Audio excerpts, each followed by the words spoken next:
X Factor 1080 back at it with some more Death Battle good shit. We got Death Battle Cell versus Metal Sonic. Dragon Ball Z versus Sonic the Hedgehog. This is officially Devil Artemis's last Death Battle that he will be animating. I don't know what he's planning to do afterwards. My video. Okay, let's. Okay. Yeah, everything's fine. Never mind. Anyways, yeah. So yeah, I was looking at my OBS. Sorry about that, but. Oops. So yeah. Cell versus Metal Sonic. Both are cool ass characters.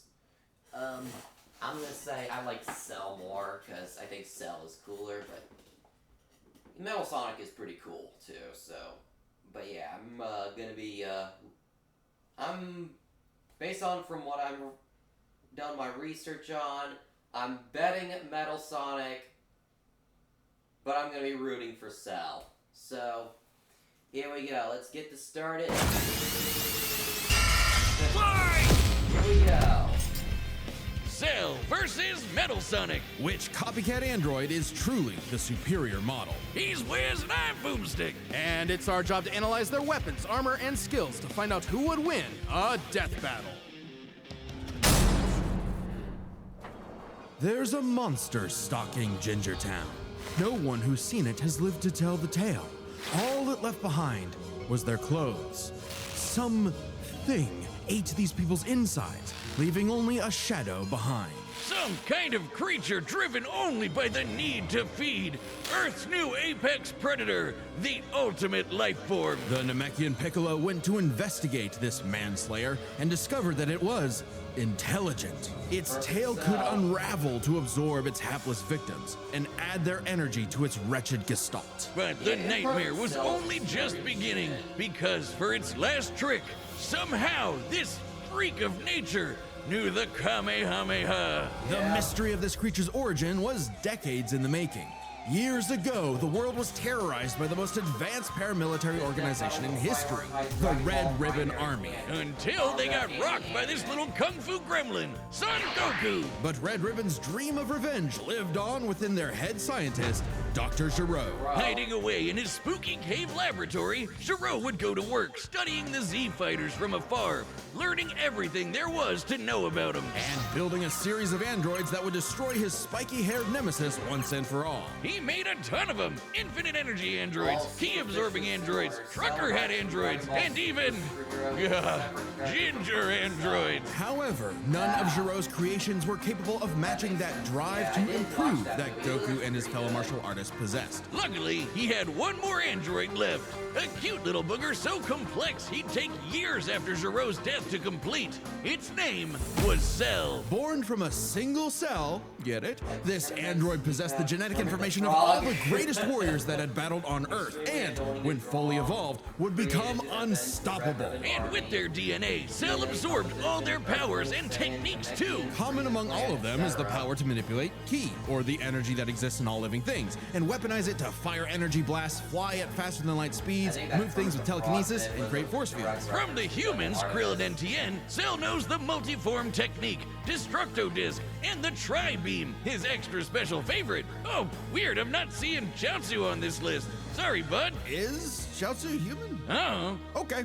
Cell can fire the Death Beam, as well as breathe in and travel through the vacuum of space with the alien genes of Frieza and his father. And because he's got Piccolo's DNA, Cell can regenerate humongous damage to his body at the cost of some ki. Cell has survived having half his body vaporized multiple times, and cannot be destroyed unless the small cluster of cells at the core of his being is eradicated. Should that little bugger survive, Cell will always return, even stronger than before, because of the Saiyan DNA he got from Goku and Vegeta. Definitely the cream of the genetic crop. Sure, he can perfectly replicate attacks like the Gallic Gun, Spirit Bomb, and of course Kamehameha, as well as teleport by locking onto a living being's key signature. But the best part of being a Saiyan is how much crazy stronger they get every time they almost die. They can even evolve to become orders of magnitude stronger in the midst of battle. Combine that with Cell's healing factor, and he is effectively the ultimate warrior. Like a perpetual shonen motion machine. Driven by a biological imperative, Cell wanted nothing more than to devour Giro's previous androids, 17 and 18, believing it would make him perfect. Only one problem. The Cell we know was born in the future, and both 17 and 18 had been destroyed. So he murdered Trunks and went back in time. Not our Trunks, future Trunks. Well, not future Trunks, but another future Trunks. It's very complicated. There's like 5 timelines. As Cell defeated and absorbed the androids, he evolved, not only getting stronger, but changing his personality and developing a lust for battle. He became less creepy bug serial killer and more, well, Saiyan. After exploiting that very Saiyan arrogance and warrior's pride, Cell finally became perfect. And easily dominated Trunks and Vegeta, the latter of whom had decades of battle experience under his belt. Perfect Cell's power was off the charts. He could threaten the whole Earth just by powering up. With a full power Kamehameha, he was even capable of destroying our entire solar system. While the vast majority of our solar system's mass is located in the sun, this still means that Cell's key wave would have to reach 2.8 billion miles to eradicate every planet. But Wiz, maybe he was just exaggerating. Not likely. Cell's claim has been backed up in multiple guidebooks and even demonstrated outright in the video games. Cell's even stronger in the anime adaptation, considering the time Frieza blew up Namek. In the anime, the explosion was literally hundreds of light years wide and lit up the friggin' galaxy. And Cell was far stronger than Frieza was at that point in time. Hell, the Namekians could sense him all the way from a different galaxy and thought he might be a threat to the whole universe. He's also incredibly fast, capable of blitzing even the strongest Z fighters at the time. Goku flew from Grand Kai's planet of heaven all the way to hell, hundreds of billions of light years in half a minute. And that was in his base form. Yeah, that's cool, but how about the power to squeeze mini Cell Juniors out of your butt? What? Never heard of that key technique? Call it the Kegel. Perfect Cell was entirely without peer and, no longer wedded to Giro's petty grudge, decided to prove it with a tournament. The Cell Games! And if Goku couldn't even beat him, what hope did anyone else have? Vegeta couldn't even handle a Cell Jr. Their last hope was Goku's own son, Gohan. After Cell arrogantly let him power up, Gohan unleashed his rage, pushed the bug monster to his absolute limits, and beat him. Wow, Cell, you really are related to Vegeta, aren't you? In truth, Cell was a victim of his own success. The same Saiyan genes that made him all-powerful also sowed the seeds of his defeat. He got so mad he even blew himself up. Maybe he does have some Chaozu in him after all. Even that wasn't enough to totally put him down, and he came back with the same Super Saiyan power-up that Gohan had just unlocked. Super perfect Cell! Now with more lightning. In a battle for the ages, Cell put the entire weight of his biological programming against one lone Saiyan and went the distance. But in the end, it still wasn't enough. No matter how brilliantly Dr. Gero copied the Z-Fighters, he still couldn't quite figure out their knack for going beyond. What can be destroyed can always be rebuilt. All it takes to recreate the most fearsome warrior in the universe is one single Cell. Hey, real quick, did you know Death Metal launched our own tabletop gaming channel? It's called The Nightly Brew. We're doing Dungeons and Dragons, Blood on the Clock Tower, and a bunch of other stuff. I'd love if you could check it out. We just finished our campaign through the old school Tomb of Horrors, the most infamous dungeon in D&D history. Here's a clip. You quadruple in size and bump into multiple of the columns. There's no way you can fit in this room without touching columns. So you begin floating up. It's my last the character. as giant balloon soot drifts closer to the demon face. God. When he gets just a couple feet away from the mouth, soot disappears. Oh shit! Crying. You were like, "Oh, this dungeon's terrible. It's the most like everybody dies. It's the hardest thing." And I was like, "We've got this." These other sessions, and then we hit this fucking room, and I am at my limit. I hate this. with all of my being. I have to check that out. Yeah, I have to check that one out.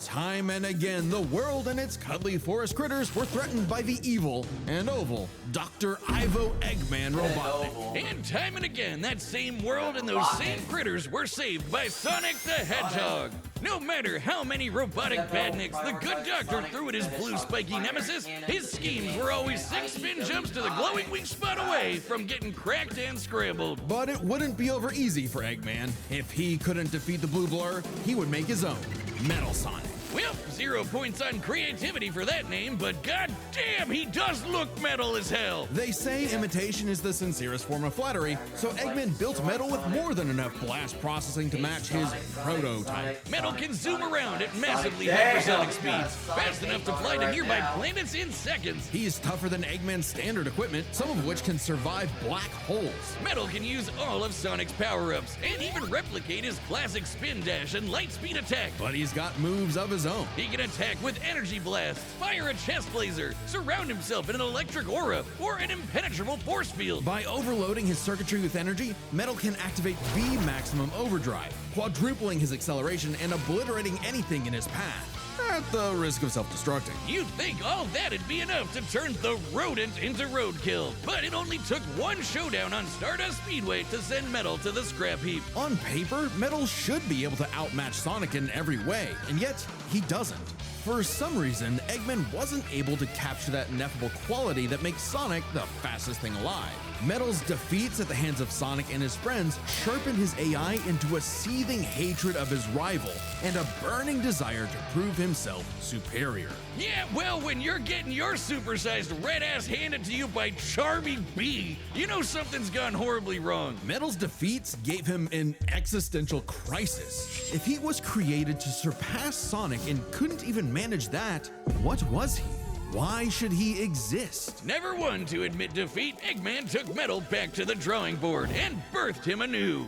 You. This Neo Metal Sonic was, above all, far smarter. Especially after he copied Eggman's intelligence and took over his empire. And we mean literally copied. If Metal started as Sonic's copycat, why not hunt all of his furry friends down and copy them too? Neo Metal Sonic is equipped with scanners in his optic receptors that can copy a person's biodata, giving him the ability to recreate all of their abilities in seconds. Like the Sonic Boom, Knuckles' Hammer Punch, Tails' magical swiveling asshole, and Big's ability to suck at fishing. Metal isn't just learning their moves, he can replicate more esoteric powers like Silver Psychokinesis, manufacture Rouge's mechanical bat guards, or alter his very biology to copy Espio's chameleon invisibility. It's worth mentioning that biological data is a real scientific term, and can refer to molecular structures like the genome sequence within a living organism's DNA. Yeah, his copying is so busted, it doesn't really matter that he's a robot made of metal. If you can do it, so can he. Probably helps that he can shapeshift and regenerate his whole body from a puddle. Likely by copying one of the mightiest beings on the planet, the god of destruction, Chaos. Not the only chaos he's encountered. By scanning the ultimate life form, Shadow the Hedgehog, he gained his ability to manipulate some of the most powerful artifacts in the universe. You mean the Chaos Emeralds? Yes, the emeralds contain an infinite wellspring of mystical power and life energy. With them, Metal can perform Shadow's chaos control. He can teleport, warp, and distort space, boost his speed, and stop time. And with either the Chaos Emeralds or Master Emerald, he can transform into Super Neo Metal Sonic. Completely invulnerable and completely golden, Super Neo Metal Sonic can move at faster than light speeds and has the power to move continents. The emeralds are inconceivably powerful. They've been used to fuel Eggman's Death Egg, which could obliterate star systems. On their own, they can even create and destroy whole universes. Other super characters like Sonic have battled and defeated beings like the Time Eater, who could destroy multiple dimensions and timelines in seconds. At their peak, 3 super hedgehogs have even fought Solaris, who nearly consumed Sonic's entire multiverse. So Super Neo Metal Sonic should be just as powerful as any of them, though he's gotta be quick because all that power only lasts a short time. The road to total domination was nearly at an end. After manipulating Sonic and friends and copying their abilities, Metal eventually combined their biodata with the mighty Egg Fruit and became Metal Overlord. complete with missiles, giant crystal projectiles, and the strength to match 3 supersonic heroes all by himself, Overlord is all-time final boss material. And he knew it. His ego might as well have had its own health bar. Metal's drive to surpass his rival had morphed into the delusional belief that he was the original, and Sonic the loathsome copy. A copy that Metal had finally outclassed. All the heroes Metal had gathered had to team up to take him down. He may have stolen their abilities, but Metal never possessed the thing that made the Sonic heroes successful, their friendship and teamwork. Aw, how cute! Gag. Probably should have added some of those goddamn rails to the final boss fight, because it is impossible to land on those things. Ahem. After getting trashed again, Eggman reprogrammed Metal to purge any bits of rebelliousness from his code. Metal returned to being the Eggman Army's chief enforcer, always proving invaluable as the Bad Doctor's greatest creation, now completely obedient once again. I don't know, Wiz. Who knows what's really going on behind those glowing red eyes? Maybe Metal is more cunning than he lets on, and is only biding his time until he can take over again. Maybe the most powerful thing that Metal copied was the ability to lie. Yay. Hey, I'm Chad, the voice of Boomstick. And if you don't believe me, But what about now? That's what I thought. look, the matchup is about to begin and we can't wait for you to see it. But first I want to tell you about a brand new thing coming to the Death Battle store, and it's something you guys have been asking for. Matchup pitches. It's a way to meet with me and Ben, the creators of Death Battle, and pitch us a matchup that you've been wanting to see. Any matchup, any way you like. We'd love to hear from you. This was originally a Kickstarter reward, but due to popular demand, we wanted to keep it going. A lot of episodes of Death Battle that are currently being worked on are because of a pitch. So we want to give each pitch the time it needs, so quantity is limited, so you better act quick. Death Battle pitches are available right now on deathbattle.gg. That's our website that's like a Patreon mixed with some other stuff. And if you're a website member, you get discounts on all of our merch, including the pitch calls. While you're there, make sure you check out the Death Battle Retro Tee. It's a shirt we made like over a decade ago. The first Death Battle shirt. I found the file and recreated it, only on a much nicer shirt. So check that out while you're there. Yeah, anyway, that's let's get cool. to the fight. I know you want to see it, and Boomstick wants to see one of these copycats get copycapped. So here we go. And remember, deathbattle.gg. We want to hear your pitches. Thanks. That's awesome. All right, the combatants are set, and we've run the data through all possibilities. It's time for a death battle! Here we go. As I said at the beginning of the video, I'm betting Metal Sonic, rooting for himself. Salutations, Dr. Robotnik. Your reputation precedes you. Bring me your strongest fighter, or face... and prepare to kneel before your master. Perfect.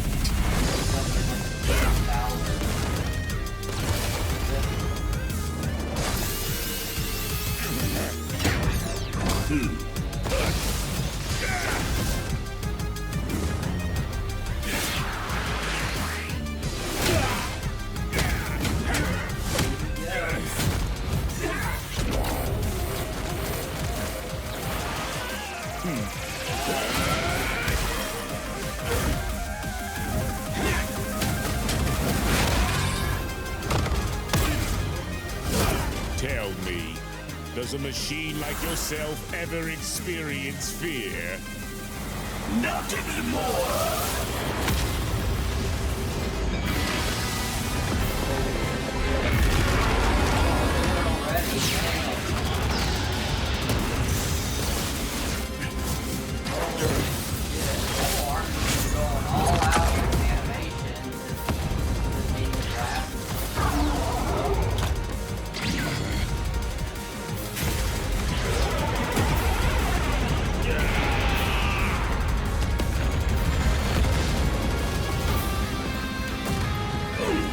Fool, you're dealing with the ultimate life form. Already possesses data. Observe. Chaos.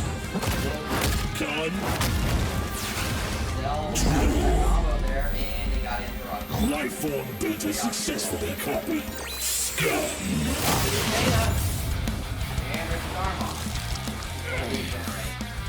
It'll take more than that to kill me, puppet!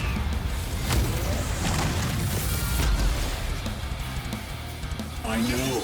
Now I know everything about you, insect.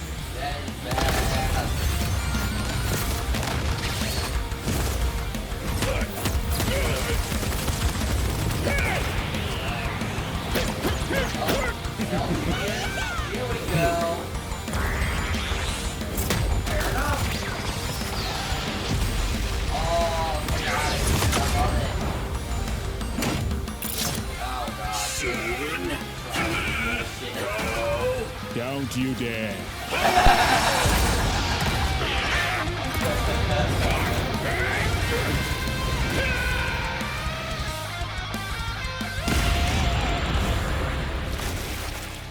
Generated.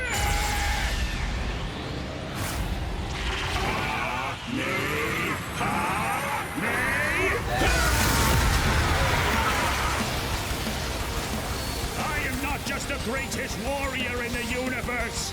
I am all of them.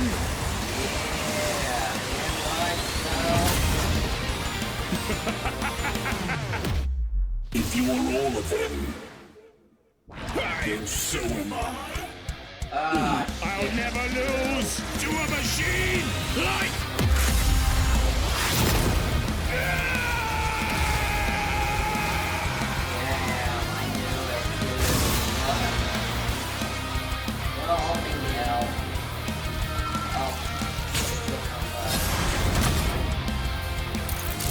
I'll crush you. And so you have. KO! So, now Metal's got all the powers of the Chaos Emeralds and the Z Fighters? Well, that world's fucked.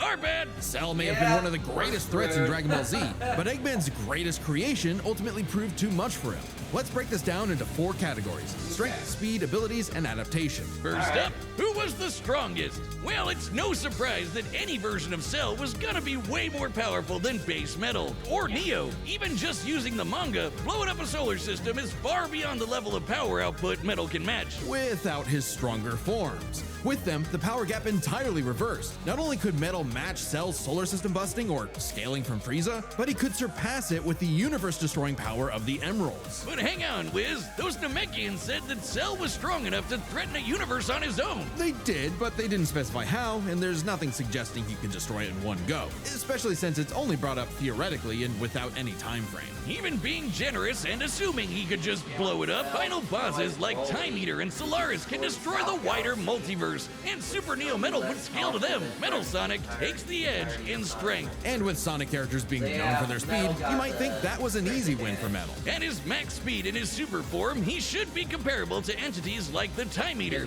who in Shadow Generations can destroy entire universes in seconds. By using the radius of the observable universe, we can estimate the Time Eater's destructive wave traveled at about 180 quadrillion times faster than light. Certainly impressive, but let's compare that to Goku's flight from heaven to hell shortly after the Cell games, which covered roughly a universe in distance at approximately 180 quadrillion times faster than light. Oh, hey, just like Time Eater. The difference, though, was that Goku was in his base form, way slower than Super Saiyan 2 Gohan or Super Perfect Cell. Factoring in Super Saiyan multipliers, Super Perfect Cell can move upwards of 100 times faster than that, and so 100 times faster than Metal Sonic. Somehow, Cell takes the edge in speed. You know, the thing Metal was designed for. Wasn't expecting that. Let's see if any of their abilities could tip the scales. They shared many of the same powers, like telekinesis, force fields, and energy projectiles. Of note though, Cell's regeneration was clearly superior, able to fully heal from a single cluster of microscopic cells. On top of that, Cell's Saiyan genes would let him grow in power every time he almost died, and his Cell Juniors gave him the numbers advantage. And considering Super Neo Metal had a time limit, Cell would have a big advantage in a battle of attrition. But with Chaos Control, that became a lot tougher. Cell and his juniors had no way to deal with Metal boosting his speed or stopping time, something that countered Cell's speed advantage and left him open. And with Silver's psychokinesis, or the Emerald spatial distortion, Metal could seriously impair Cell's healing. So it helped that Cell could fall back on his martial arts abilities in a pinch. Despite effectively being a newborn, Cell's genetic instincts allowed him to best Earth's most skilled warriors back to back to back. Metal may have copied Eggman's brains, but he definitely isn't as good of a fighter. The Sonic heroes haven't trained like the Z fighters, and Metal's been beaten by all of them a bunch of times. So all that in mind, abilities is roughly a wash. Which leaves us with the one thing they're both known for: their capability to evolve and become more powerful in response to their opponents, aka their adaptation. And frankly, that's where this back and forth completely breaks. Because at the end of the day, Metal can copy Cell, but Cell can't absorb Metal. Cell's ability to physically absorb an opponent is primarily viable against foes he can match or overpower. Even if he took Metal by surprise, he can't absorb fully inorganic robots like Android 16. Cell was only able to absorb Android 17 and 2018 because they were primarily organic. They're actually more like cyborgs and are only called androids in the English translation. Metal, on the other hand, can copy a target's biodata through only a few seconds of direct eyesight, something he could easily accomplish during a time stop. And using it on Cell means he wouldn't just get Cell's powers, but the powers of all of the Z-Warriors too. Remember, Metal's copying applies to abilities that fundamentally affect his own biology, like Espio's invincibility or Chaos's liquid body. Nothing Cell has would be off limits, especially given all of Cell's powers were genetically encoded in the first place. Quite literally, biodata. Cell's Saiyan power-ups? Copied. Cell's regeneration? Copied. Cell's key techniques? Believe it or not, copied. Chaos Emeralds are described as being able to produce life energy, similar to Ki, so there's a precedent for him being able to replicate Cell's power set. And at this point, there's nothing stopping Metal from, say, stopping time and using a Kamehameha to vaporize him at a cellular level, just like Gohan did. Cell might be able to do anything the Z-Fighters know how to do, but that's not gonna help him, because Metal can do anything Cell knows how to do. Range, isn't it? Cell just doesn't have any options to retaliate that Metal wouldn't also possess, including any of his previous advantages. Metal's copy ability is just that overpowered. Oh, I guess now I get why they called it Sonic CD. Why's that? Cell died. Wiz, you Really? get it? CD? Wiz, where you go? I'm Come terrible on for back. this scenario. Next time on Death Battle. Okay. And the next one is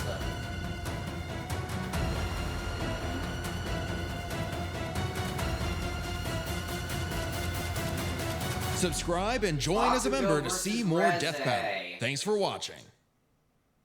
This isn't gonna be an interesting matchup. I've been seeing this all over the internet since that Chainsaw Man movie came out. So yeah. And I am familiar with both characters. I'm especially well familiar with who Bakugo is, because I have seen My Hero, even though I'm not completely caught up on it. I have been watching the show, so yeah, and I even watched one of the movies too, one of the My Hero Academia movies. And as for Chainsaw Man, I'm completely caught up. I'm completely all caught up on Chainsaw Man, so, well, in terms of the anime, not the manga. The manga has gone up way further, but anyways, enough of that. That was the death battle for Perfect Cell from Dragon Ball Z against Metal Sonic from Sonic the Hedgehog. This is Devil Artemis's last death battle. So yeah.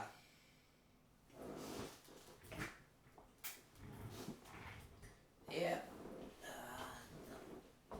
Sorry, I'm just adjusting my chair a bit. So yeah.